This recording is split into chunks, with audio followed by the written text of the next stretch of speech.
Welcome everybody to NeekDrop.com show podcast. It's called the Weekly Discourse. Yay! He got there. Nailed it. I'm Dan. Woo! See, you didn't know that I knew the whole time, but I saw you already cringing. No, it's just We were it up. I'm a showman. My name is Dan P. with UniqueDrop.com. As for it by name. There it I'm is. joined with people. You're joined with? Oh, that's Wow. that's a horrifying image. That is Joined with? conjoined. Conjoined? Joined with means like you're mind Adjoined? melding with No. Vulcan mind meld. People joined with you. Adjunct? Join on me. Junction? Spawn on me. Chris. It's a show. I've heard of it. Somebody told me once that one of the guys talks about opening your third eye. So I've listened to that show. It was Chris is It's a here. show. Hi, Chris. Dan. Hey, it's a show. We're also joined It's by a show. John. It is a shit show. We're 2 All minutes right. in. It's Here we a go. shit. start. It's a shit show. We have so many topics today. Let's talk about some games. Chris, you've been playing DragonQuest XI S. How's that been I going? hate you. Yeah, it's great. I bought the game after playing 6.5 hours of the demo. So anybody who has questions about whether they'd like this game or not, go download that. Also, I have to play 8 hours before I know if Yeah, it's you good don't or not. qualify. It doesn't get good until you get to until that point. until It 6.5 doesn't get hours good in. Yeah. at least. Until I play Blitzball. Oh fuck! Why are you doing this? I don't know. Final Fantasy XI. I got Why to not? draw Thing. 99 That was fires an MMO. out of Final a guy. Fantasy XI, you can't even play anymore. And then I I don't have gotta- my PlayStation then I gotta 2 junction the with my fire modem adapter. to my Korean J-pop character. I love talking over everybody. It's good. I like that game. Crosstalk. Or subtitles is with that. I'm up to 13 hours. So you It's doubled your still time. fun and pretty. I finally hit a point where, because I had been skipping a lot of the, just normal grunts in the world, where I hit a boss and I was like, oh, I'm severely underleveled. And I'm grinding JRPG style. Wasn't looking forward to doing it, but I can't fault the game because I'd been avoiding so many battles. So it's fun. The crafting system's interesting. Doing your daily grind. Yeah, that's what it is. It's my MMO because there's no other people. It's great. Except your imaginary friend. Speaking of imaginary friends, how's John Wick Hex? Why is it called Hex? Is that his real middle name? No, you move in Hex. I think you move in. There are hexes. There are hexes? hexes. Your hex, Oh, so it's a tactical. like Horcruxes. No. John Wick is collecting No, no, Chris, no. Hex. Although, I mean, it would make sense that he's a necromancer. Yeah. I mean, he does collect enough dead An bodies. illusionist navy too. Ha! Nailed it. Nailed it. He got bodied. Oh boy. John Wick Hex. It's a turn-based, isometric. When I say turn-based, it's kind of so it's live action until you run into somebody. You move along hex paths so you can move diagonally in any direction. But then it becomes a turn-based tactical game. So you're moving around, you run into the line of sight of an enemy, or you see them. So they can be halfway across the map. There was one point where I didn't even realize who I was looking at, but the guy's back was to me, and it stopped the game. And I was like, who am I even looking at? And then you can try to take a shot at him, all that. But I thought it was going to be more like pick a move, and then play it out. Instead, what it is move until you see somebody, then pick an interaction with that person. And then there's a timing bar where a certain amount of actions can happen within a bar. You can see the action of the enemy and whether it's going to happen before you do it. It becomes... So it's a mobile game. Yeah. It's a little bit more complex, but it comes down to that a little So bit. there's not actually a strategic tactical element to it. No, It's and more that's timing based and all that. there's a little bit. Yeah, it's a little disappointing. And now I will say I've only gotten through the first level, so about an hour in. I'm hoping it becomes a little bit more tactical. But yeah, it feels like the interactions are a little bit more like just stop and take a turn or take stock of what's going on and then decide your next action. But it doesn't have the flow that I thought it was going to, where And wanted it more XCOM-y. not XCOM. So what, I was thinking about it earlier. You know, in Super Hot, nothing happens until you move. So you can take stock of the entire area and plan out your actions. I thought that's how the game would kind of operate. You would see what's going on, you'd pick an action, go to this waypoint, do a thing, and I thought it'd be a little bit more strategic, but it's more reactionary. It's just you move until you see somebody. So I'm hoping it gets to that strategic level. I'll give it a couple hours still, but I'm not terribly hopeful. The other thing is because it's that overhead XCOM kind of view, when you watch a John Wick movie, you're really engaged because it's, you're right in the middle of it. At an isometric high level overview, all the actions you're taking you're super removed from it, so it doesn't really ever engage you. So it's not tactical and doesn't engage your mind. It doesn't get down to the nitty gritty where you're actually seeing the combat, in any great detail. So it feels just kind of disconnected. So we'll see. I'm gonna give it some time, but I'm not terribly hopeful. Let's wait for a Clash of Wicks. It's one of those games. Use mobile code Wix10. All right, so John has been playing, or have both of you been playing What the Golf? No, I have not. Oh, John has been playing What the Golf? What the Golf's cool. It's still fun. I've played at least half of another level. It's broken up into sections. Mm-hmm. But I really like what that game does. It's really funny. It's what they do with the golf mechanics, as it were. It's a good one to sit down and you can play for 10, 15 minutes and be pretty satisfied with. That's why I think it actually is a good Apple Arcade game, because it's something you play on your phone. And yeah, that sounds like a good mobile. Yes. But I'm playing it on a PC with a mouse. There's a Flappy Bird inspired level. I've heard of. There's I haven't gotten to any of the games inspired stuff that I saw when I played at the PAX. Shovel Knight in there. I don't know about that one. By law, if you make an indie game, Shovel Knight is it's already required. In there. Yeah, it's part of the Unity. But game. I could have sworn I showed it off to you at one point, like one of the game inspired levels that I don't want to spoil for people. I don't know. I don't know if are you playing? Did you buy Apple Arcade? No, I should try it out. Apple Arcade? Okay, so we haven't. That's why I haven't played it yet. I've been thinking about it, but I just don't. It's got the free month trial. And they released 4 new games like in the past week or so randomly. It's supposed to be 90 games because they released like 50 or 60 initially. It's 100 before the end of the year. 100 before the end of the year. Yeah, I knew this quarter. Wow.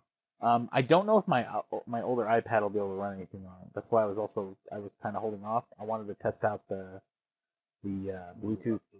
I wanted to test out the controller implementation because the iPad is a bigger screen and it's something I could just sit down and. It does seem weird that nobody's done basically Apple Arcade before, because mobile games are small. Yeah. It's not like installing like a 20 gig game on your PC. I think it's more, what is the incentive for developers to release their game onto money? Well, they wouldn't get a whole lot. I mean, if they didn't have the Apple install there. I'm just saying, like, I'm surprised that like nobody else has tried to do like a kind of service like that, because there's multiple services on PC that touts like, hey, here's a whole bunch of games and you can like download it and then play it for as long as you have the membership. And humble bundle. And 2 of the 3 console makers have a specific service that you can play and get a whole bunch of games. I mean, technically all 3, because Nintendo has Nintendo games. Yeah. Well, that's I wasn't gonna really count those because I mean, but it is a service that you pay for. Apple did it, and then Google announced it like the day after. The day after, it was pretty funny. Yeah. I did. There's a game Apple I did play. finally ahead of the game. Yeah. Golf Peaks. I think we talked about this game. All right, let's talk about it. Yes. I don't see this on my note. No, it is not. I just remembered because he was talking about golf. I know, stickler for the rules, Dan. So sorry. That's a check. What check? What kind of discourse are we having here? Hey, when do I get a star? I'm gonna circle that check. He's putting a plus next to the check. It's basically golf, but with cards. So you're given a number of cards in your hand, and they can hit different ways. So you can pop it in the air, or you can hit it flat on the ground. And you're puzzling your way because the terrain is uneven. You build your deck? No. You're given a deck that's able to solve the puzzle in front of you. Oh, okay. So it's very tailored in that way. Okay. But yeah, it's fun. I think I got it for like $3 when it was on sale on the eShoppy Oh, for the Nintendo Switch. on the Nintendo Switch. Yeah, As part of your weekly culling through the dregs of the Switch eShop. I forgot that was gonna be a thing. You gotta start I'm gonna doing have that. to add that Yeah. to our list. We talked about I'm gonna go through the eShop and find the hidden gem of the week. because the eShop is shit. Oh yeah, looking trying through to that. find anything in Oh, that we thing spent, that's not a yeah, popular game. Right, but on the regular, I'm able to find like a game that's 49 like, cents. Yeah, exactly, 18 cents. You know what I love about the eShop when it's randomly like, hey, why don't you put in your password? Why? I've been only on this. It's been 5 minutes. It doesn't like you. Why are you asking for the password again? Because you might be a child. Yeah, Because that's the only thing they know how to interact with. I'm an adult. I'm a man. because you're trying to buy V-Bucks, and Yeah. we got to make sure Yeah, you're not you buying stole too your many. mom's credit card. I'm a man. Here goes 1,000 V-Bucks so that you can get your skin like a chicken There should be an for edition. Fortnite of- because the Batman event's coming up. Uh-huh. There should be an edition of the Switch that like recognizes that I have a beard. Grown-ass I'm a man. Nintendo doesn't do adult editions unless you're in Japan. So John, what do you have to say about Link's Awakening? It's still good. Did you beat it? No, I beat another dungeon. That's good. How many are you up to?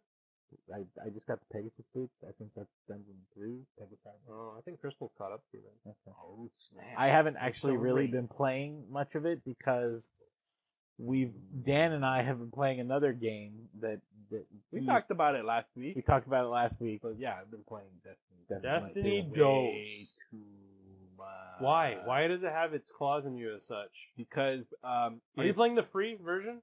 No, We- I've fully bought it. Oh, Yeah, okay. we bought both. I have expansions. both. Because I was intrigued by the fact that it's all free now. I was just like, I don't want to download it. Even though I'll spend a bunch of time with it. Yeah, the free stuff is everything up to the first expansion.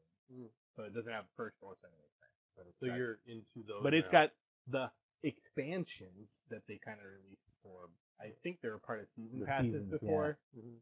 called Curse of Osiris and Warmind. Mhm. But yeah, as for why, well, I have liked parts of that game always. It's just that playing on the PC is just like quality of life is just so much better because of the load times are so much better. The controls just feel much better. In old Destiny, on PS4 Destiny, like trying to use your melee attack while aiming and then jumping around, double jumping and running away from guys and turning around in midair. That was really complex to do. But with a mouse and keyboard, I can do that lickety split. It's really fun. It's also nice to have people to play with. So I was running into that problem because I only knew a few people on PlayStation and they didn't play with me as much. So Destiny is not really much fun when it's by yourself. Although I run into a weird problem where I kind of want to play by myself right now Yeah. because I want to advance some of the quest stuff instead of just doing like a lot of the weekly Yeah. and daily stuff, which is actually pretty phenomenal. Just its own loop by itself because it's got the MMO loop where they just give you awards like for fucking doing whatever, and for the most part, most of the bounties, the daily quests and the weekly stuff, is relatively easy. Yeah. like there's you just kind of do stuff, and that's. I mean, I think the biggest stickler is getting overwhelmed by just way too much stuff going on. Way too many currencies, way too many messages. You don't know what stuff's going. You don't know what you should equip, what you should throw away. Too many quests. You get too many quests. I mean, the best thing is Too many just- bounties. The best thing is to either just say it's just going to resolve itself. The invisible hand of Uh-huh. destiny is just going to take care of you. Or whatever bounties you have is going to just They'll go disappear at one point. Yeah, if you're they'll- not doing them, they go yeah, away. and then you'll just kind of do Get them some by new just, ones. You'll just kind of do them by doing them, Yeah. or just focusing on just a handful of things. That's what kind of got me. Yeah, I think I would say what we've learned is we're gonna focus on like a particular planet or a set of types of quests when we log on to play. You just have to have like a little bit of a game plan. Yeah. I've been playing a lot of Crucible this week. Why? Which is the PvP because Oh. they give you so much stuff and you level up so Yeah. quickly. Okay. In one night, I went 5 levels in season Oh, wow. awards in Jeez. 2 hours. So yeah, you level up a lot better, Damn it. and you get so much stuff Like, they just throw crap at you. And I was getting into a little bit of that Call of Duty groove. Getting that little bit. KOTOR's coming back. Little bit. I did a little dip. Kill streak. I did that little dip, baby. I did that little dip. I did that KOTOR dip. I don't know if we talked about it. Yeah, the KOTOR dip. I never talked about it on the podcast. No, you have not. What I was going to talk about is actually the I was a little apprehensive because I'm not a big PvP or competitive person. Like, PUBG was the only game that really got me into that mindset. But the Gambit mode is actually really the most PvP. No, Yeah, I know. right. Like I said, Yeah, only that is an PvP? anomaly. That is an anomaly for me. It's not something that I generally get into. Yeah, the But Gambit mode. The Gambit mode's really fun. Like, Yeah, it is. So Gambit is PvE plus PvP. So you have an arena. Each team has an arena, and then they have to fight dudes. And then when they kill enemies, they grab motes, and then they have to turn in motes. And if you get enough motes, you open the final boss of the level, and you kill the boss, you win. However, while that's happening, when you turn in motes and you turn in 5, 10, or 15, you send blockers to the other side. So that means that the other team can't turn in Their motes. their currency, Yeah. Right. and vice versa, right? So you wanna kind of do, and if you die, your motes just lose them disappear. all. So if you just are hoarding a whole bunch, So it's risk reward. Or a Gambit, as it were. And then a Gambit. And every so often the portal to the other side opens up. So one guy from each team can go to the other side and start fucking shit up. So that's the PvP part. Now when the big boss is out, any deaths actually heal the boss. Yeah. So it's also imperative at that point, because even though everybody's already turned in all their stuff, to go on the other side, because I've had swings where like we're almost losing and some dude went in there and just cleaned the fuck house, and then just their thing was almost healed to full, and then we took it over at the end. Like, it's a pretty cool mode. So there's not too many games with a mode like that. But it's also the weirdest thing about this game is that they have modes like this one that are up to 4 people. But most of the other stuff in the game is all 3-man max. But this one is like, oh no, we're gonna let you have that 4th person. Yeah, they've started to put in, like, there's a 6. The raids are 6. Yeah. The Vex offensive is 6. 6. Yep. I think there's another, and then there's even another Gambit mode that you haven't played yet. Oh, in addition to Prime, the full co-op mode. Okay. Yeah. I remember. Yeah, Bryce was talking about that, right? Yeah, Destiny's pretty cool. Yeah, I mean, it's got cool guns. It's got, I'm playing a warlock who is basically the space wizard, and when you pop his ultimate move, my guy sprouts flaming wings and throws big flaming sword strikes down on the heavens. We're all space wizards. Yeah, I mean, everybody's kind of a space wizard. But... And speaking of people who used to be with Blizzard, see that segue? Ooh, see that smooth. segue? See that segue? That See that smooth. dip? Get that dip up in there. What is the KOTOR dip? What is Dan? this shit?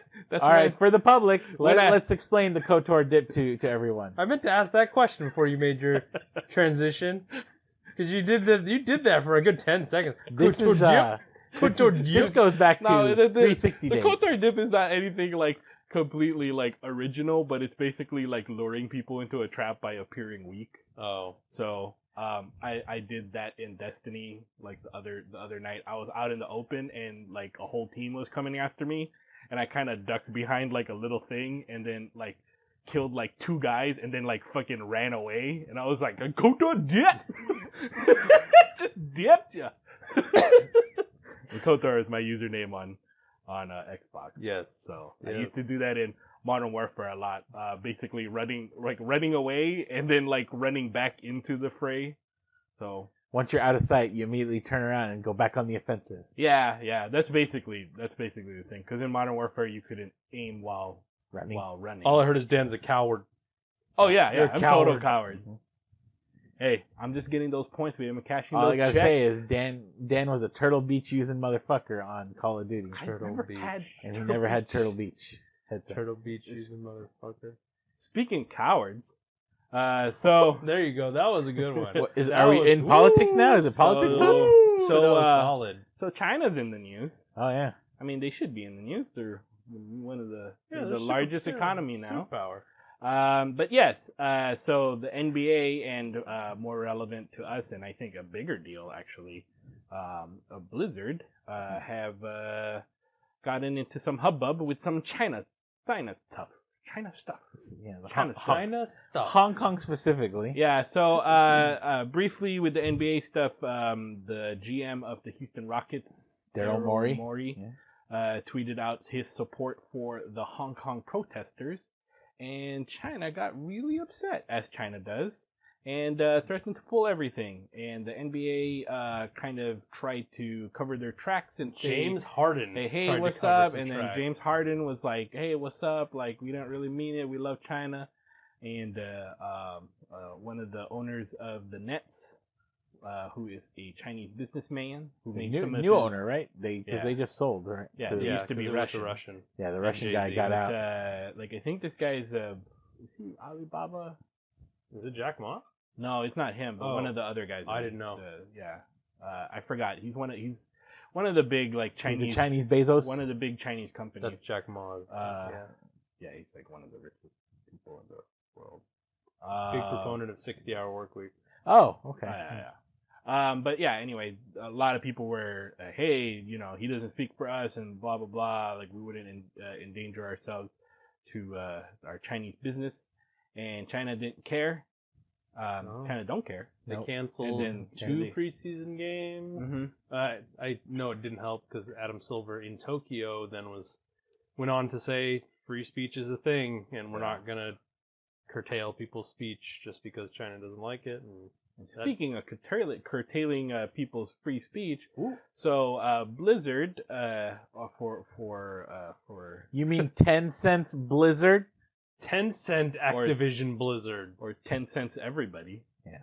I mean, they're only 5 or 4% of Activision Blizzard. But they were more than that. 5%. Yeah. Who do they own 10% of? Epic. No, Epic they own 40. 40, okay. Is it 40? I thought it was the whole thing. 40. How much of Riot? Riot, yeah. Oh, probably all of it. I think they own all of Riot. or most of it. But anyway, so there was one of these Hearthstone tournaments, because there's a million of them. A Hong Kong fella won a tournament, and he was going to be interviewed. He was being interviewed post game. He was being interviewed, and he basically said, what did he say specifically? It was basically a statement about support. The common phrase I think it was for the Hong Kong. Yeah, it's like free Hong Kong, revolution of our time. And during this time, the two hosts who were conducting the interview were hiding under their. They hid under the desk. And Blizzard said "fuck you" to everybody and banned the dude for a year. Took away his winnings, banned the announcers, the two commentators. And because China got into a hubbub, and then the dam broke because everybody in the non-Chinese world fucking lost their minds, including Blizzard employees, putting stuff on, covering things on their statue that say "think globally" and like "have honor" and all those kind of things. Every opinion matters. The Blizzard Reddit had to be shut down at one point. Tencent owned part of Reddit too, so I don't know. That's right. Tencent owns. I mean, okay, we'll get into the nitty gritty. So, like, if you don't know anything about the Hong Kong protest and you're listening to this, go read something. I know little of the Hong Kong protest. I just understand that in a little bit of a nutshell. So Hong Kong is a special administrative region of China. I knew that. So they are allowed to, since the handover from the British, they have always been allowed to have democratic elections and elect their own leaders, and the rules apply very differently to and Hong have Kong. a free market system as opposed to a communist one market. of the reasons why that is because Hong Kong used to make a lot of money. They did. And they still do. However, relative to the rest of other cities in China now, Hong Kong doesn't matter for shit. Everybody's caught up in China. Across the water in I think that's Shenzhen. Yeah. Like Hong Kong is a minnow now. They make as much money as they used to, but compared to the big Guangzhou, Beijing, what's some of the other Shenzhen? Is Macau big one? No. No. Not Shanghai. Shanghai, yeah. All of the major Chinese hubs of commercial and industrial activity dwarf Hong Kong to the ground. Oh yeah. Which is why in the last several years you've seen a push by the Chinese, by the CCP to By the People's Party. Yeah, by the People's Party to basically make Hong Kong fall in line because you're not that special anymore. Like it used to be a fear that you prop up a lot of the economy. We don't want to mess with that. But now you don't actually matter that much. So now your rights are going away. So that's why there was protests. I think 2 years ago because there was basically Beijing was saying that you have to pick certain people to lead Hong Kong, and these are the party-approved candidates that you should vote for, and people are very upset about that. Mm-hmm. And now there's a special extradition treaty or policy, basically, like if you are arrested for political dissent or those kind of things, you can be shipped off into mainland China, and that's what people got really upset this time around, and that's why they're still upset. Yeah, it's 5 weeks now. It's been since July or so. Yeah. Is it? Yeah, it's been since about July. It's been going on for quite a while. It's been ramping up slowly and surely. It's a scary thing to think about for that region, for sure. Oh yeah, especially for people in Hong Kong because it's they are very used to things working this particular kind of way, and for that to be very on the cusp of going away. And I'm not sure if anybody's really going to do anything about it. I mean, internationally. Yeah. Because, I mean, logically, like, the cold hard facts is, like, who's really going to, like, I mean, you can't. You can't. It's kind of their thing. Yeah, they but, so, belong to China as much as they have their own system within. But. Yeah. But to be fair, the uniquedrops.com podcast is very pro Hong Kong, pro-democracy. Stand up. Yes. Stand up. Yes, we are pro-Hong Kong, pro-democracy. Damn it, John. They got to you. I'm hiding behind a desk. I got that Shenzhen money. Blizzard gonna cancel Get that Shenzhen jet. Got that 10-cent sponsorship, baby. What is this? Beijing dip? But, okay, so, I mean, that's a complicated thing. And from a perspective of a person of native Southeast Asian descent, it is also an interesting thing because a lot of people in the West do not know that China has been throwing its weight around in Southeast Asia for quite a while, since the mid-90s, but they've been ramping up in the last decade or so, building bases basically in the Philippines, in Philippine territorial waters in the South China Sea, or as the Filipinos like to call it, the Western Philippine Sea, because they want to get that Chinese out of there, and building naval bases and harassing fishermen. There was multiple diplomatic incidents in the last year or so of fishermen either being threatened by Chinese warships from several Asian countries. Most Southeast Asian countries are very big rivals of each other, but if there's one thing that they all hate, they all do not like, is China messing up in their business. And if you look at a map of the South China Sea, you'll see that China is nowhere even close to any parts of those waters.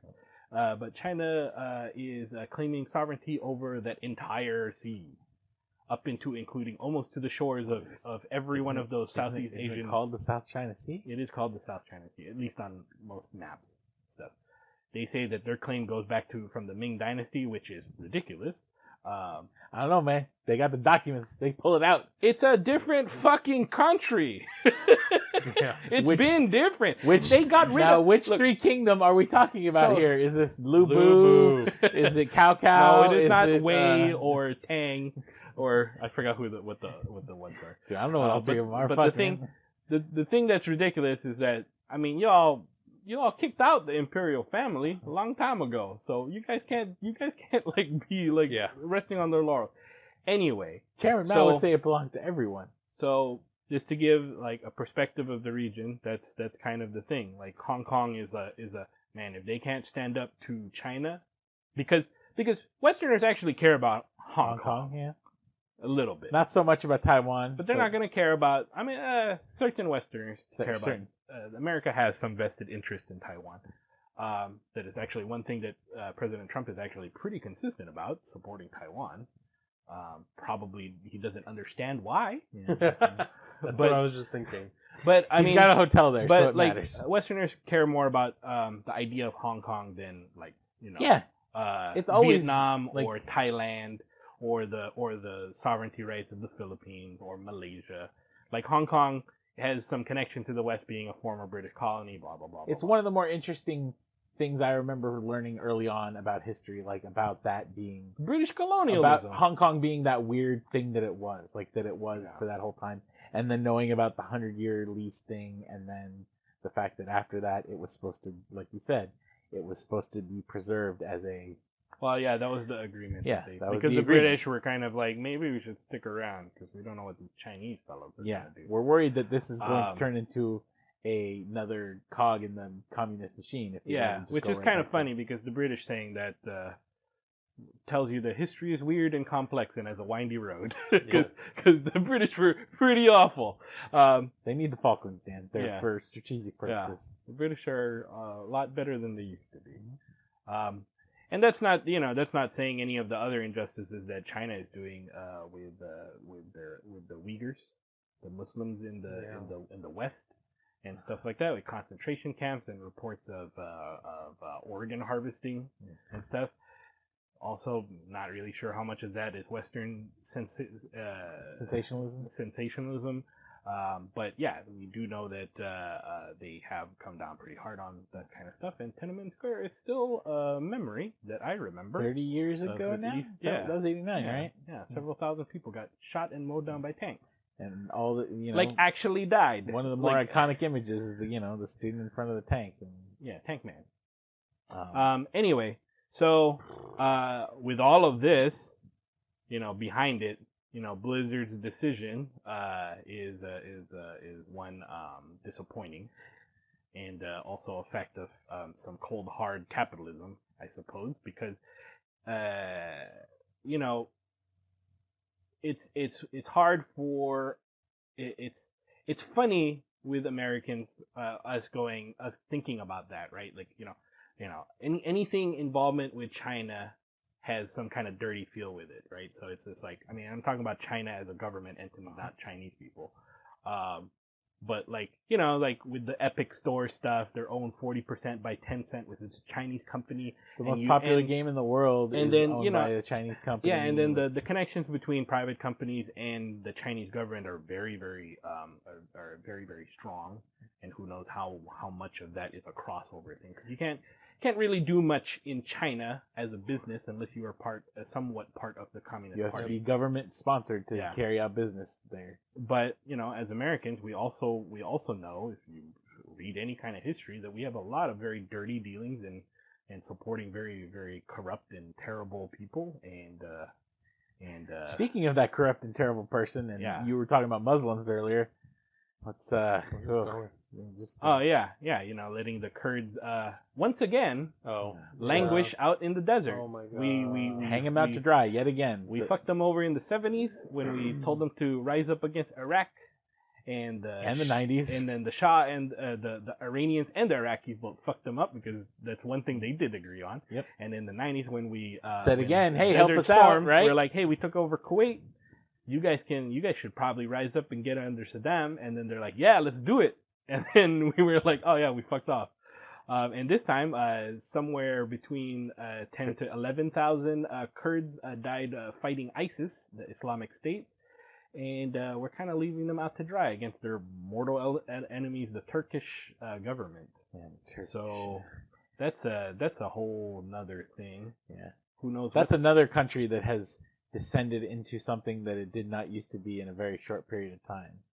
Like, we always knew they did not like the Kurds, but there was at least the Turkish government could always come to the table, but the last probably decade or so has kind of devolved into some other form of strongmanship. Yeah.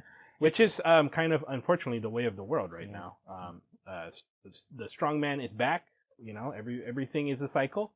We love 80s stuff, so we might as well bring in 80s stuff. Where's Khrushchev to pound his shoe on the table? Yeah, because we have a lot of strongmen out there, and we have some wannabe strongmen that are what's funny in the UK is that you have certain people wanting to be a Trump or a Putin, and really strong arm that government, but they seem very unable or or incapable of. We're coming pretty quick up on that too, aren't we? It's like the 19th is their deadline. I thought it was the 31st for the the 19th for them to make a decision. Okay. The 31st is the EU. The no deal Brexit. Yeah. Oh Jesus. No. Man. So yeah, just to get back to Sorry. Blizzard and Small China. tangent. No, that was the.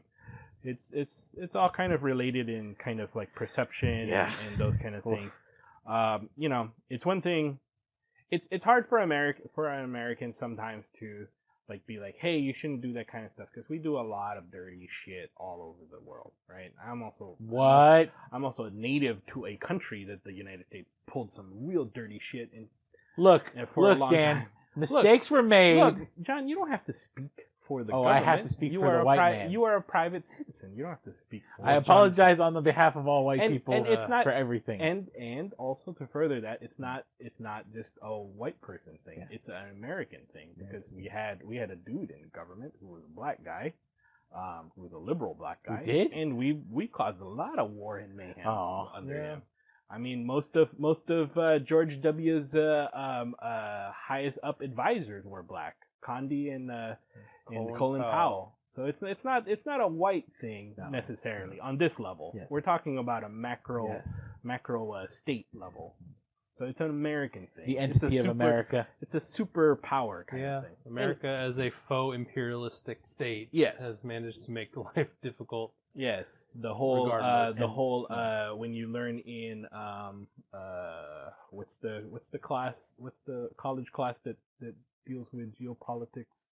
Civics? Are you thinking? Or are you Civics thinking, or political science? Poli-sci. Yeah, when you think about hard power versus soft power. Think about globalization. Yeah.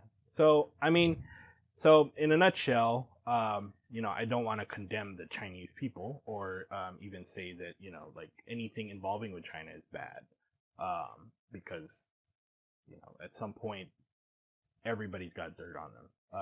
The real unfortunate thing about the Blizzard situation is that it is an American company that is feels forced to acquiesce to another government in order to protect its bottom line, to try to protect its bottom line, and over something there's a lot of complex issues in the world, but the right for people in Hong Kong to determine their own elected officials and to determine their own rights, the right of sovereignty and pretty black and self-determination. white.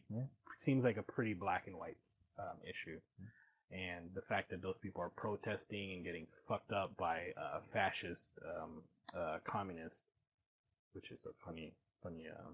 It's a weird combination. But anyway, just an American company, and also like the NBA, and actually, there's a string of this, and there's a reason why China reacts the way that they do, is because they know that an overwhelming reaction like that makes people scared. Culture of fear. Well, I mean, a country is always going to do what's best for it, because it's not countries are not altruistic. They're not doing things just because The right thing. Yeah, they're just never. That's just how human nature works. I like to believe that America can lean that way when we have proper leadership and we have proper. We've seen morals. it. We've seen moments of it for sure. Yeah, we've seen in our history. We have seen moments of it in the history, and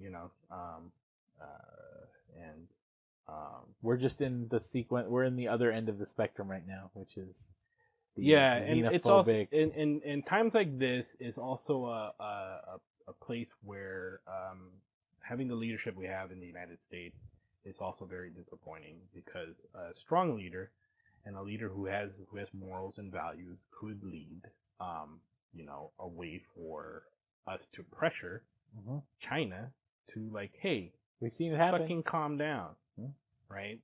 but we've surrendered any kind of moral high ground that we ever had, if we ever had any. Yeah. A long time ago, 3 years ago. 2016. Yeah. November. And so it's hard for us to 2nd, tell other people what to do. That's one of the fallouts with the Trump administration is that America, you know, for good or bad, used to be able to tell people what to do. And most of the time, people would kind of fall in line a little bit. But over the years, through our missteps with Iraq and the Middle East, our treatment of Muslims and our treatment of our own people, and then our fucking elections of these half-wits, we have surrendered a lot of that capital that we used to have. We used to have a lot of political capital that we would be able to be like, look, I know you don't want to do this, but we're going to kind of force you to do this. And so, you know. And the rest of the world kind of wanted us to lead and follow in line in a lot of cases. In some in places, a lot of cases, not every case, but like you know, when we create when we create a vacuum of global leadership, people are going to step in, and China is where it's at right now because it knows that we have surrendered a lot of weight because one, we're disorganized and we don't know what we're doing. But China can step in there and raise a clout about some fucking Hearthstone player saying pro Hong Kong stuff, and they get fucking crazy, and they know it will work and those kind of things. So anyway, free Hong Kong. We here at Evening Drops are in support of democracy and freedom of speech. Man, those are low bars. We're for No, it. I'm not saying they're we're not. But they're not though. That's a you know, like we're for it. And for real functioning what, democracy it can be a high bar. It ends up being that used to be a core value of the United States. And anymore, the fact that we have to make these statements in defiance of our own people at times. Yeah, I mean, you know, the United States is always so tricky, right? Because even saying that word, I mean, that sentence, and I agree with you, they used to be more of a core value, right? But at the same time, you know, when we look at our history, we have a very spotty history of letting people actually vote. Right. And a very recent history of not letting people vote. We're trying our best to take away that right. Yeah, we're trying our best in gerrymandering and all that kind of stuff. So it's always a complex process. That's why, like, you know, I don't want to. You know, Giant Bomb got some flack on some of their forums and stuff like that for not coming as out as pro Hong Kong as people wanted them to. And Ben Pack was actually on the Reddit forum, like responding to some comments, and he's like, "Look, I know that I have a visible like opinion that people see my opinion, and I don't want to contribute to like people like latching on to this anti-Chinese thing as Chinese as people." Yeah. Right. So he says that he wants to pick his words very carefully about like when he talked about that kind of stuff, because if you look at a lot of Reddit forums and those kind of things, I mean, even before this, but especially after this, there's a lot of very anti-China sentiment, and not China as a government, as a people, China as a culture and a people. Oh yeah, well, that came when we had those Epic discussions. You know, I don't remember if it was on this podcast, but we had Epic discussion around Epic launchers, about how that turned into a racist situation. Yeah. About how PUBG became full of, you know, aimbot stuff like that, and people would automatically default to blaming Chinese people. Yeah. China number one. Yeah, I think the common refrain whenever they would post patch notes or something on their thing was lock China region or something. I believe. Yeah, people would want China to be a separate region, right, in PUBG.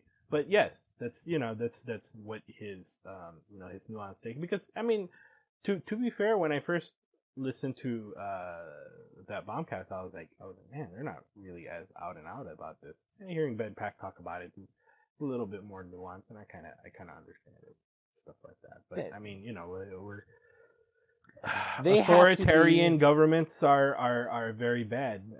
You know, it's even one that is under the guise of the United States Constitution, supposedly. Yes. Oh boy. Yeah, and that's the unfortunate part is we have claims to being pro-democracy, pro-free speech. Yes. Yet we have, as Dan said, a very clear history that counters as much. Yeah, important shit going on this week in the Supreme Court too. So I'll say this, a little bit of perspective. I was talking to my Uber driver. This sounds like a very New York Times thing. Yeah. But yes, I have to take an Uber driver now because my car doesn't seem to work when I want it to. Anyway, so I was the guy who was driving me was from Ghana, and we were talking about how fucked up our native lands can be. Me in the Philippines and him from Ghana, and we were talking about like how fucked up the United States can be, and the difference between a place like Ghana or the Philippines and the United States is that some of the developing world is stuck in a cycle, and it's hard to get out of that cycle. Poverty and corruption and those kind of things. It's hard to get out of that cycle because people depend on it. It's very easy to sway populations and things like that.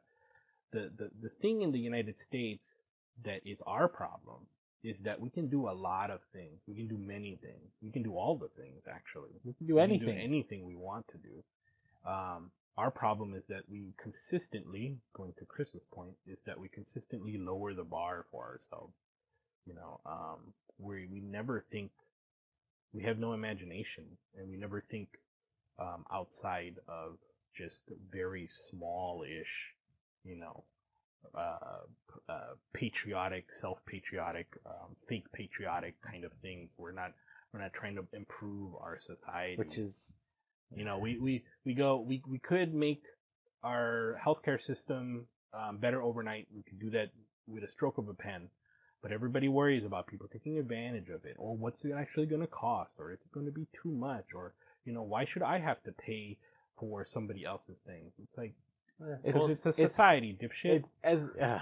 Because big change is driven by technology. Yeah. Silicon Valley is going to solve all these problems. Innovation doesn't come from the government. They can't fix your problem. But that's so not true because we know this. 60 years ago, I know he might not have been the man we thought he was, but JFK went like, we're gonna go to the moon at the end of the decade, and we did it. That was like, that's the kind of, I know it's like stupid pie in the sky stuff, but that was the country coming together and having a focus on something that did not have any real political or political. I mean, a little political, but not like a concrete gain for economy, and it's complex, right? Like the country that's one of the more complicated and dicey decades of the country. Yeah, we came the closest to nuclear war than we ever did during the Cold War, while having huge social upheaval.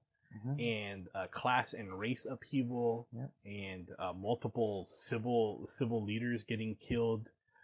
One president being killed in that decade. A potential president being killed. And we were still able to land somebody on the moon. Yeah, I think a big shift is kind of pointing to the last thing you said, which was without the economic outlook. If you ask people now what the benefit of going to the moon was, none of them understand the context around the space race or nuclear war or anything like that. A lot of the time, all you're going to hear is, every dollar we put into NASA is $18 return. Yeah. And with that being the focus a lot of the time, and my joke about Silicon Valley being the solution to the problem, with the fetishization of our economy being the strongest thing, since war is not something we've had to engage in a serious fashion since the 40s. At least the 70s. Vietnam. Yeah, no, but those weren't massive wars. They were large losses, and I'm not trying to diminish that. I'll contend Vietnam was a big, because those are huge. The thing with Vietnam is that coincided with a lot of things in America, right? And I don't want to simplify it in that America grew up. But it was that area, the 60s and 70s, was that area of American history where people, at least people who had privilege,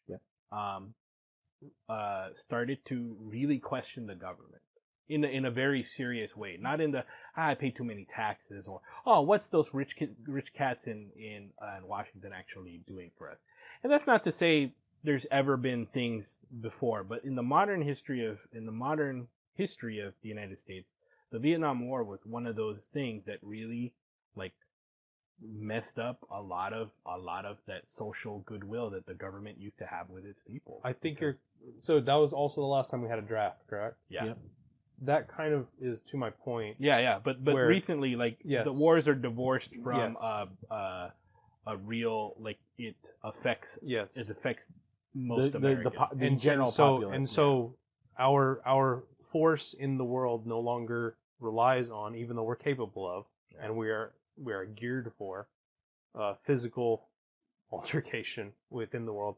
The economic impact and the economic sway is what we now tout and believe is the strength, and that fetishization is unfortunately what seems to draw us into conversations like this, where our core values of free speech and democracy are put into question because other people's economic values or economic powers, namely China at this point, can interact with our capitalist society, and their capitalistic tendencies, even though they're a communist country, they've done a pretty good job of employing the capitalist part of things, where they're willing to exploit their people. It's unfortunately also another, I mean, you know, the United States is not an exception to this, but we tend to do it on a pretty grand scale, where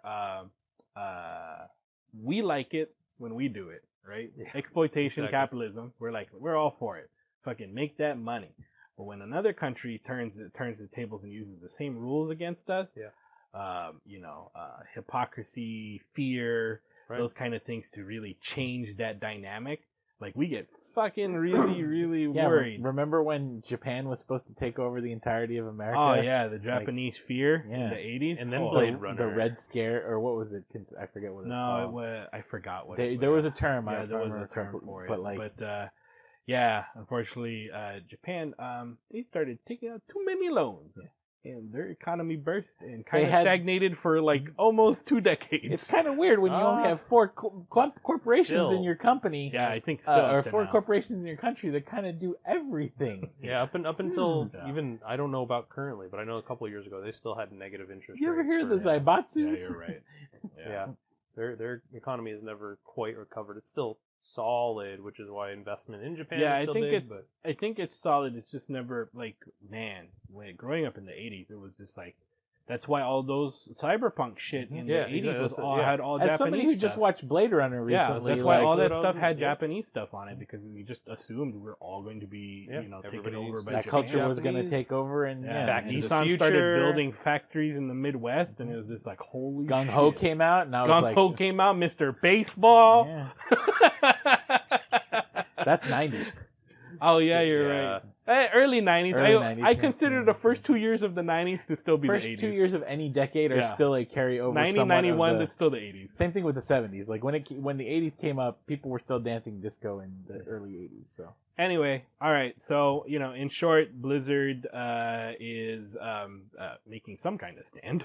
BlizzCon's gonna be great, boys. Oh yeah, BlizzCon in a month started dropping Blizzard like crazy. People are canceling their subscriptions to WoW. People are installing Hearthstone. And look, just taking this at face value, the who's the guy at Epic? Something Sweeney? Tim Sweeney? Todd Sweeney? Yeah, Todd Sweeney. Is it Tim or Todd? I think forget. Tim. You might be right. I think You're Todd probably is one of them is a barber. So anyway, the head of Epic, was on Twitter, and somebody asked him a question about the Blizzard stuff, and he came out and said, as long as I am the controlling interest in Epic, there is no way we're ever going to do something like that. Hey, at least at face value, that's what he said.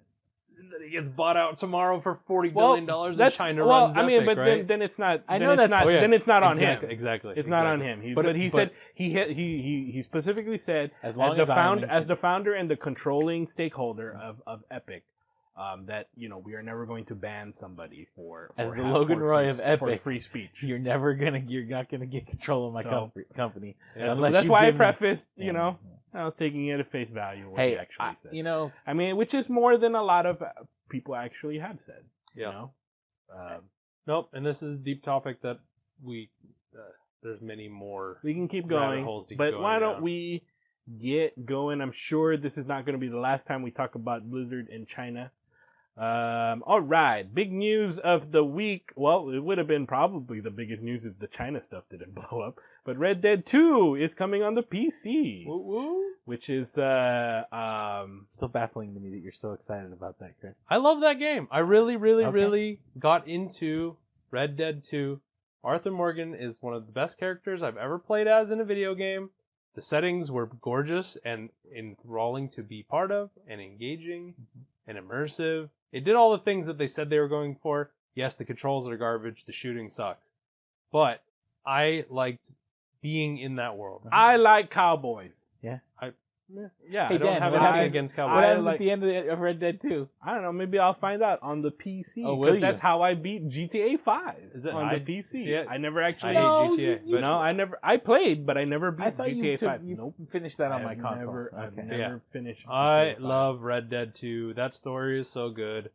I know how it goes, so really I just want to play because it's pretty at this point. Yeah. So I mean, I think it's a big story because one, it's coming out next month.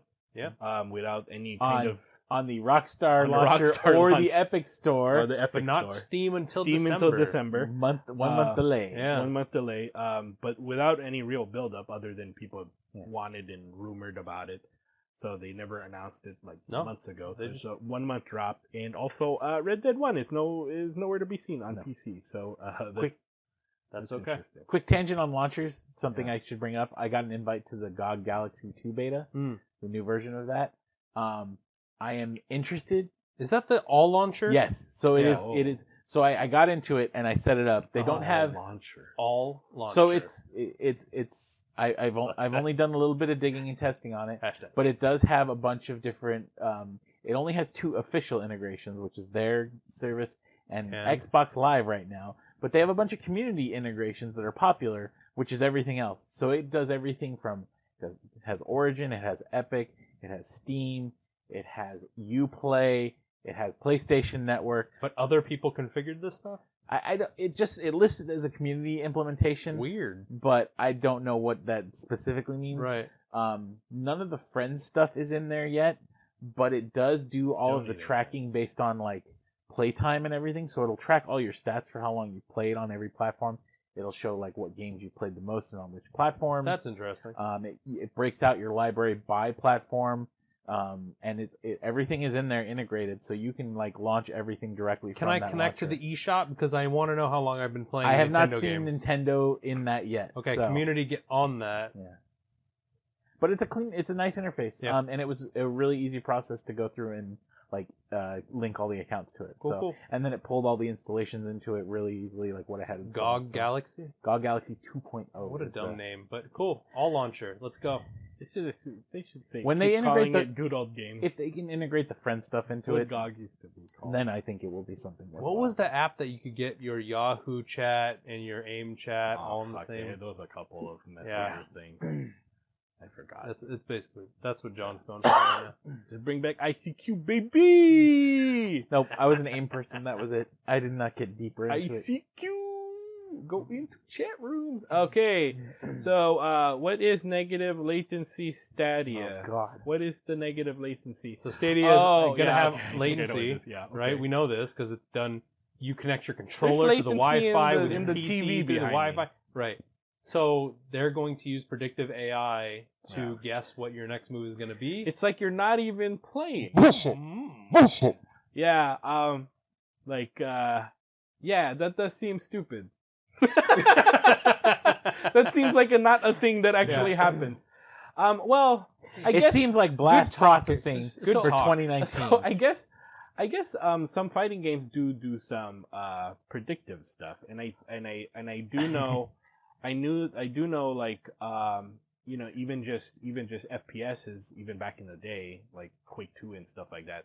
There is some prediction stuff there, but it seems like what Google is saying is that it will actually predict like what you're planning on doing. what you're planning on within the doing, game, rather than just kind of giving like a couple like I guess It's funny. you fudge. mention- Like it used to be like I think what stuff does now is that it kind of fudges some of like Yes. that kind of stuff. But what were you gonna say, John? It's just funny that you mentioned fighting games and like rollback and stuff because I believe this week GGPO, or the creators of GGPO, which is like the common fighting game tech, just announced that they released their technology for anybody to use in their fighting game now. Like just open sourced it, I believe. That's good. Through MIT. So. Yeah, and to what you're talking about is put usually it in some of them drones. I mean, that's multiplayer stuff, right? That's usually the server is guessing where you're trying to go, and it's showing everybody else, but then you end up somewhere else. That's why sometimes when you get shot online, you're just like, fucking, I wasn't Yeah. anywhere close to that bullshit. Right, exactly. So that's what's happening. Or when you watch the PUBG replay and go, that's not what happened. This is like I'm playing a one-player game. Yeah. The game is trying to get ahead of me because it knows there's lag built into the system already, and so I'm going to do X. It's guessing that, and then once I implement it, it's going to do it, I guess. I don't know. Right, but then that's an infinite number of options. I can What just do you? stop, You're I not cannot playing move. the game anymore. Just Well- let the computer play it for you.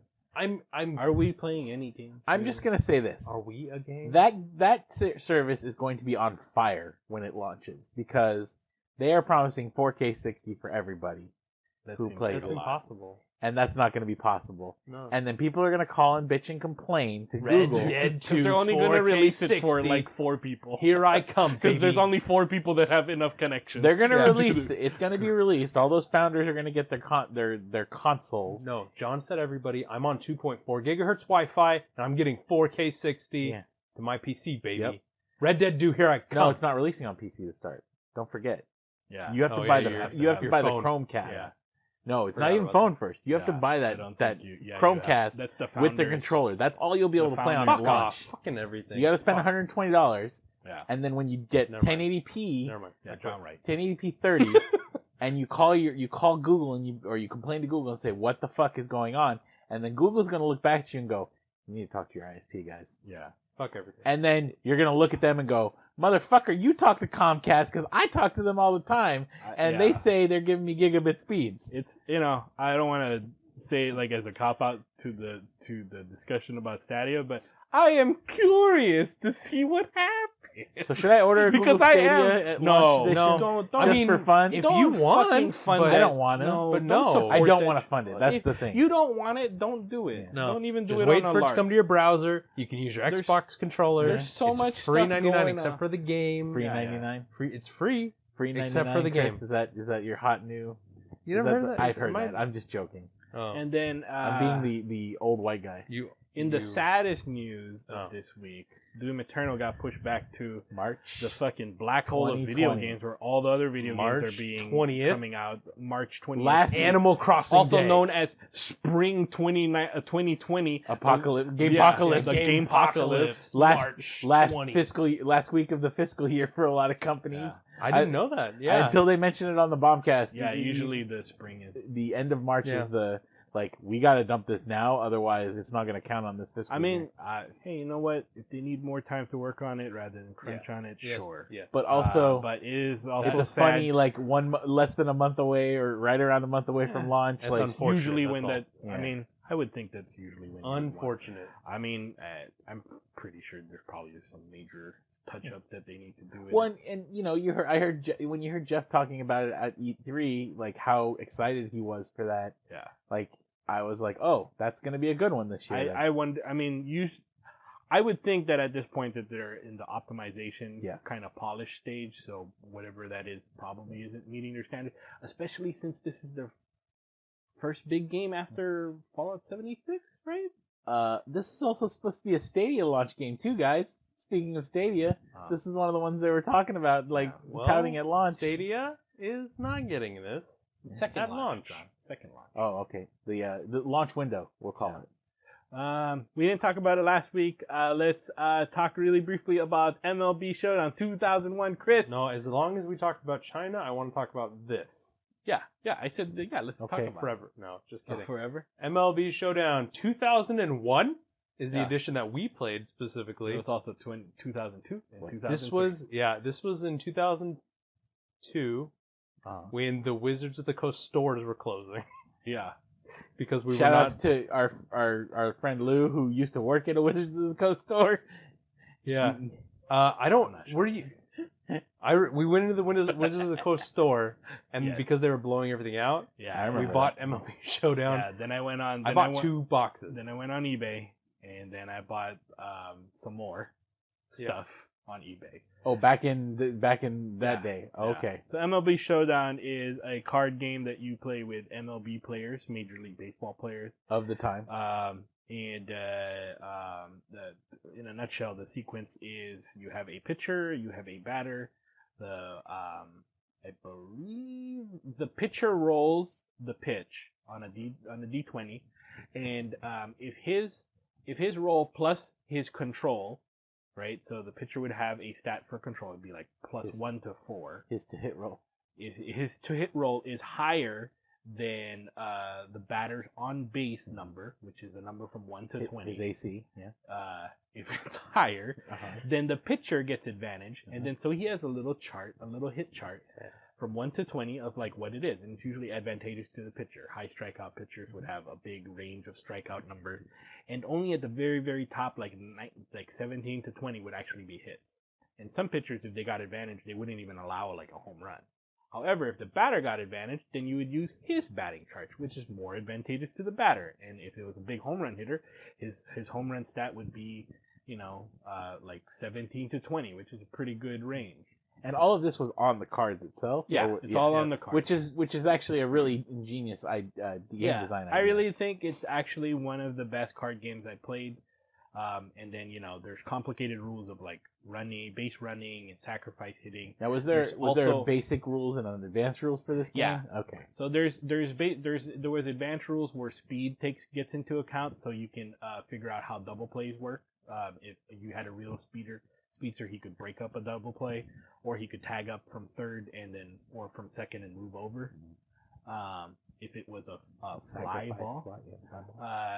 What was also cool is that the advanced rules would also have little booster cards, or like kind of interrupt spells in Magic, which you would play. Instants or sorceries? Yeah, so it's like, like a really common one was, I forgot what it's called now, but if you hit a home run off a pitcher, so pitchers would have an innings pitch stat also. Yeah. So if they pitch to that inning, they have their regular control. But if they pitch over it, then they lose a control every inning past that. Like they're aging.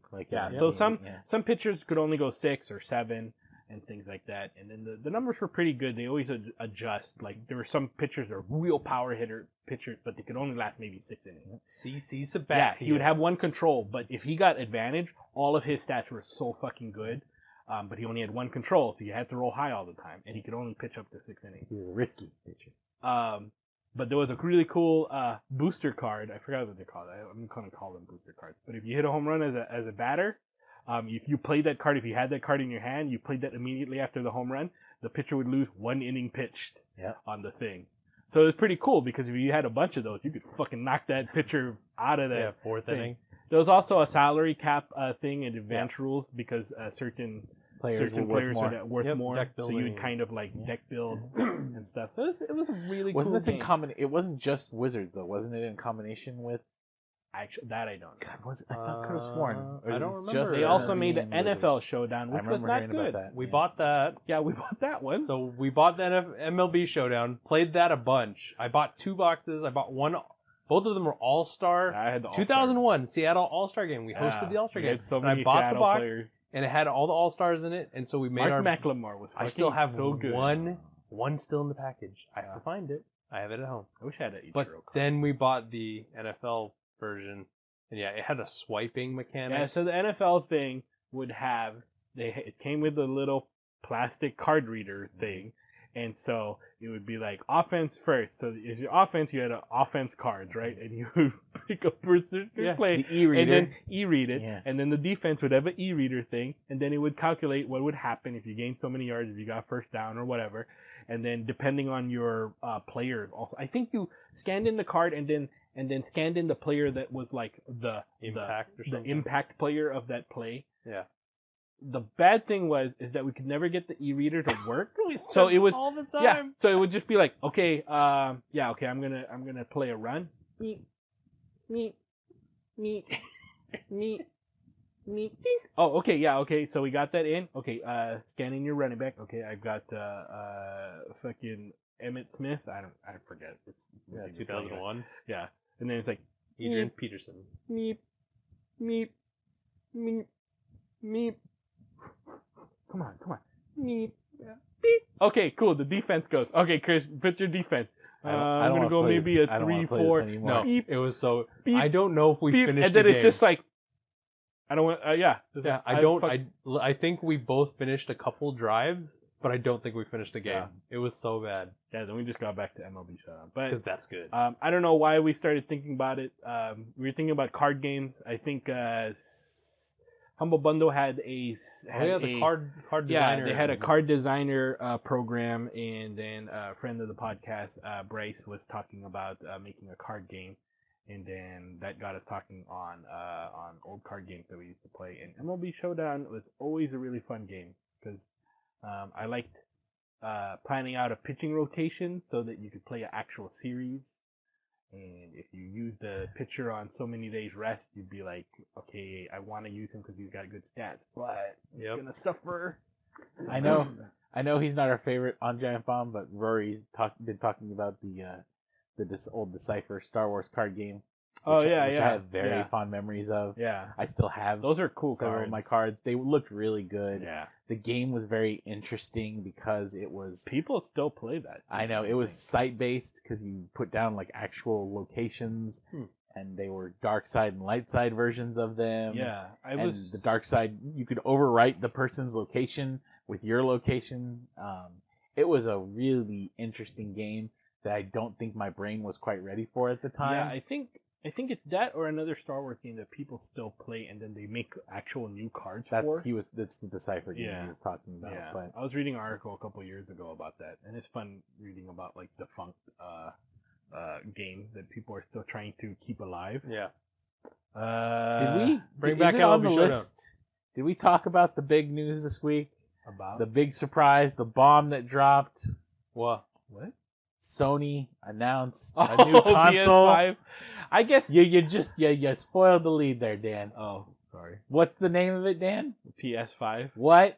PlayStation They're making another PlayStation, but they haven't called it the DualShock 5 yet. That's sure. That's unconfirmed. Fuck off. I think it kind of slipped my mind because I guess it hasn't been a surprise that those two consoles, Xbox and PlayStation, are gonna come out next year. No, nothing, and I don't think they announced anything technology-wise. They talked about the SSD again and there's the controller. Some stuff, the controllers. I mean, there's, and then no loading times and all that kind of stuff. And that's one of those things. Like, I mean, kind of with the Stadia stuff, I'll see it when I believe it. Like, I'll be definitely shocked if that stuff actually works. Right. That would be really cool, but. I don't know. I feel like I've heard a lot of stuff on console things, vapor rooms and fucking vapor chamber, vapor chambers and running Linux and all that kind of stuff on the PlayStation 3. Like, I'll see that when that shit actually happens. My vapor chamber is sitting underneath our TV right now. I don't even know if that actually helps. It helps. Vaping is not good for your health, John. No, vapor chambers, however, help games run at 4K. That's just vaping hotboxing. You can't listen. But yes, there's no nicotine in those. PlayStation 5 is coming. I'd like to see what those resistance triggers are, if that actually breaks controllers. Yeah, I feel like all I'm getting is an Xbox Elite controller, but in a PlayStation. Well, how they're talking about the resistance stuff isn't the shocks. Isn't Rumble. Yeah. Like, it will actually give you resistance to pull on things. So that's different. However, it also seems an easy way to snap controllers, right? Yeah. It also seems. But that would be kind of cool in a racing game. Yeah. Like, kind of having resistance. Because brake pedal and gas pedal are something that do not get represented well. Yeah. They're not linear. Like, go hit your brakes and you'll notice that they're very soft until they're not, and then get harder. But you don't get that feel ever. Supposedly, there's a lot of haptic. I did. But also, stuff in there. Is this going to be the same as any other first-party feature for a console where the first party uses it in almost everything, but all the third parties just go, man, we got to program this for 4 different platforms. Yeah, we got a lot of. Nintendo doesn't like getting subtweeted like this. I mean, like, I don't understand why I have that touchpad on the PlayStation controller. It seemed cool when they announced it on the PlayStation 4 controller. I was like, cool. I wonder what's gonna happen. It's a nice map button, isn't it? Oh, it's just a menu button or an inventory button. That's all it is. Yes. So sometimes the controller talks to me. Yeah, sometimes it flashes. Well, John, thanks for getting us back on track. I had important PlayStation 5 news. In media, I will briefly... we would not be doing our due diligence if we did not talk about the PlayStation 5. You're right. That's fair, Right. yes. That is fair. I completely slipped my I mind. know. So, in media, me and John have caught up on Succession. L-O-G. L to the OG. That's why he's the OG. So, and he playing. I know we talked about it before. Too long didn't read is Everyone's a shit. Basically, CEO of a media conglomerate, played by Brian Cox, kind of seems like Rupert Murdoch, Fox. No idea where the season's gonna end up. Yeah, so I mean, he's head of a company and he has a family, and then they're all kind of shitheads and they're all really rich. But it's compelling drama because one, the acting is top notch. There's nobody on that entire show that's not a good actor, because they play both sides of the I'm a real shithead rich asshole, but they can also play like, hey, but we're also brother and sister. So sometimes that stuff actually leaks through. Actually family. Or the humanity actually leaks through. But for the most part, the humanity is so pushed back, and you're just like kind of disgusted by it, but you can't look away.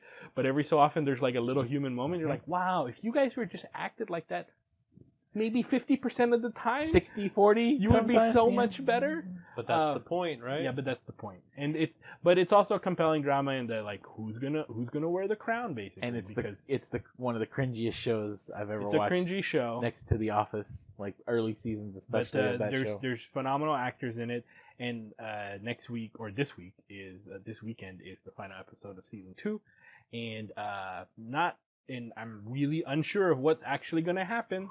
After I thought about it a little bit more, because at the end of it is, the company's in turmoil. There's a lot of scandal. The politicians are coming after them because of some sex abuse stuff. The wolves are in the hen house. One of the other divisions, which was not actually done by the actual family itself. The people in control was like one of the other managers that is no longer with the company. But, sex allegations from 2 decades ago, very in topic kind of thing, is threatening to derail the whole company.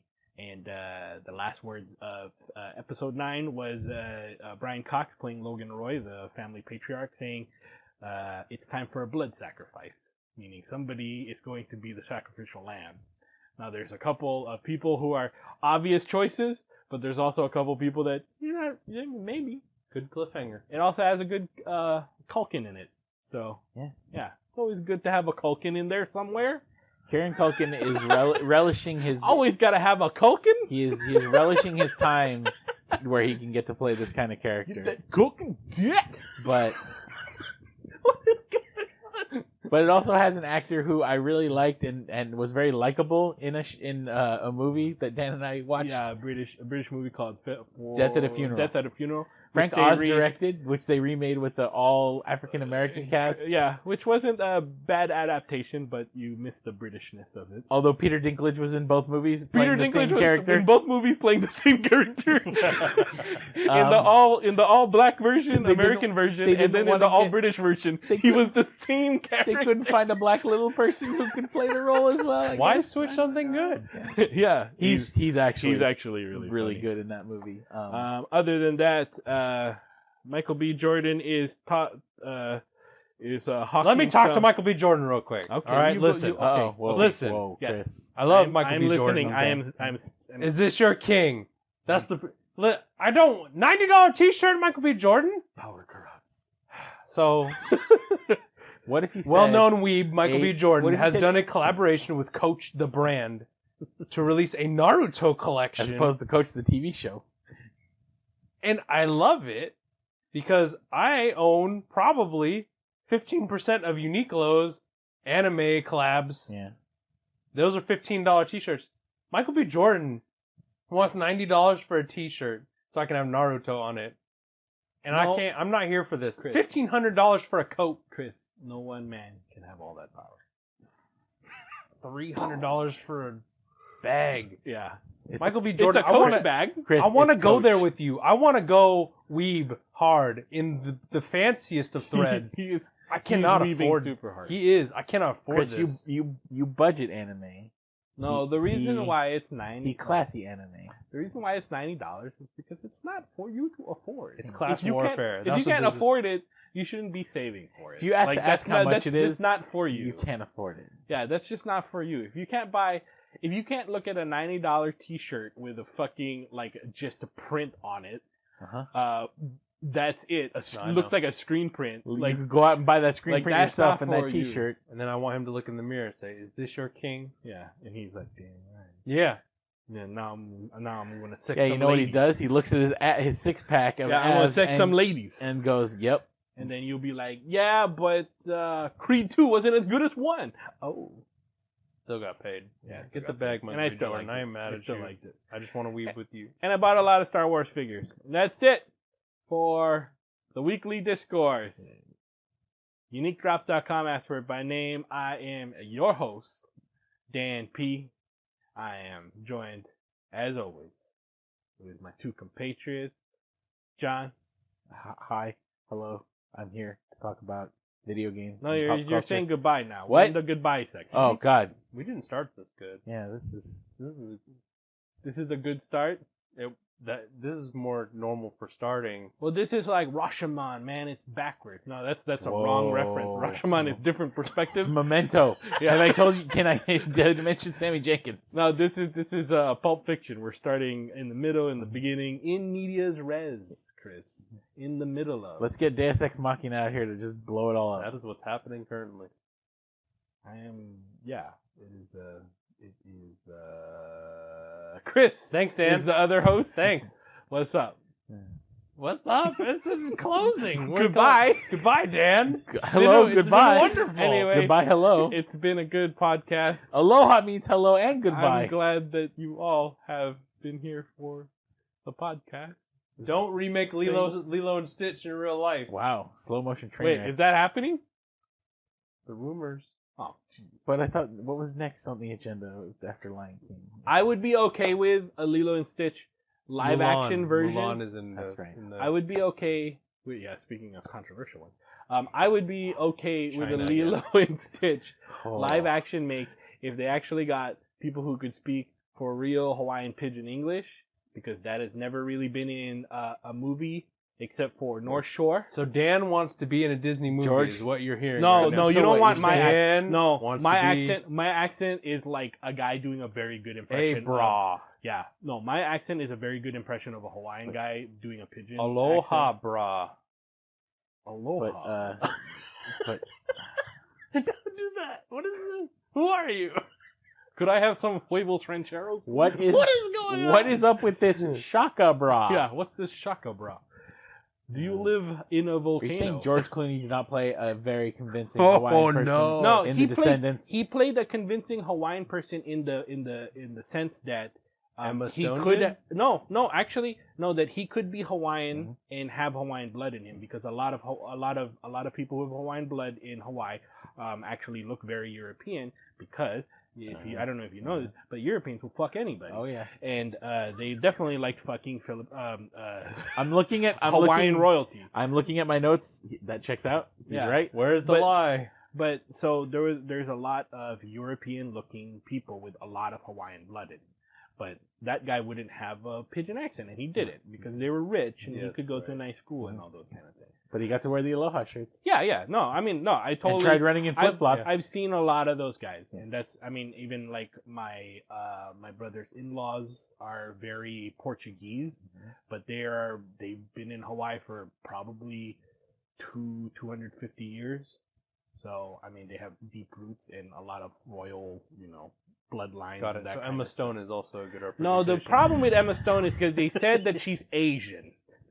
Okay, that's a different kind of. Well, Dan, European people fuck anybody. No, because that's out of any kind of context. They actually went through it in The Descendants to actually explain why he looks like a white guy. Because he actually, there's a scene where he's we all look like a bunch of honkies. Like Howley. Yeah, right? We all look like a bunch of Howleys, and this is why. Yep. And then they actually went through it, and it was just like, because I remember I was watching it with your cousin Jackie, and she leaned over, it's like, wait, are they supposed to be Hawaiian? And I was like, well, I mean, you see. and then they started. Did you stop the movie and just be like, well, they started explaining it, and I was like, well, yeah, that's kind of that's kind of that. Asked and answered. That's kind of that. So Dan in the Lilo and Stitch remake. I want Dan to be in the North Shore remake, and I want him to play. Go home, Howley. Oh yeah, my friend from my apartment building. Tavita was in the North Shore movie, 80s movie, a surfer movie, with Nia People. Yes. Yeah. The only person you you would also recognize Laird Hamilton. Yeah, Laird Hamilton, the most famous person to come out of that. And married to Gabriella Reese. He was a surfer, famous volleyball player. No? He was a surfer champion in the 80s. Mm-hmm. But yes, my friend Tavita had a couple lines in that movie, and one line was the Arizona kid, the white boy, Rick Kane, who was in love with the local island girl because he wanted to go surfing, and he met with her and stuff, and he goes to their house, and then like Tavita answers the door, "Hey Holly, go home." And on that note, and he got paid a few $100s for that, and we all thought he was everybody. Cool. And then he bought a BB gun and said, "Shoot him in the stomach," and he did. And then the BB fell off of his body because he's so fat. And on that note, this Howley's got to go home to his bed. Tavita, I love you. I hope you're taking care of yourself. Oh, that was a good ending. Good way to end that. All right, thanks, Ed. Bye.